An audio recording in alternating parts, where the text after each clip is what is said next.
खडकवासला प्रकल्पातील चारही धरण क्षेत्रासह घाटमाथ्यावर रविवारी दिवसभर झालेल्या पावसामुळे प्रकल्पातील टेमघर धरण रविवारी 100% भरलं. खडकवासला 94% भरलं आहे.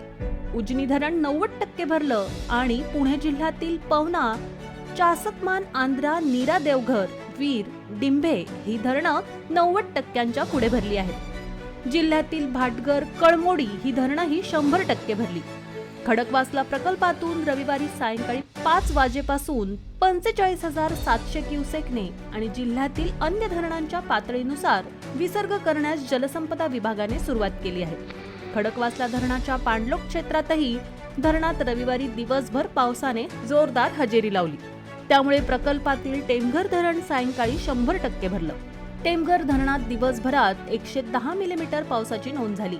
खडकवासला धरणात सायंकाळी 5 वाजेपर्यंत 46 मिलीमीटर, पानशेतमध्ये 94 मिलीमीटर, वरसगावमध्ये 102 मिलीमीटर असा पाऊस झाला. धरण प्रकल्पात सायंकाळी 5 वाजेपर्यंत प्रकल्पात 27.45 अब्ज घनफूट म्हणजेच 94.18% पाणी जमा झालं आहे. त्यामुळे धरणातून विसर्ग करण्याचा निर्णय घेतल्याचं जलसंपदा विभागाच्या अधिकाऱ्यांनी सांगितलं.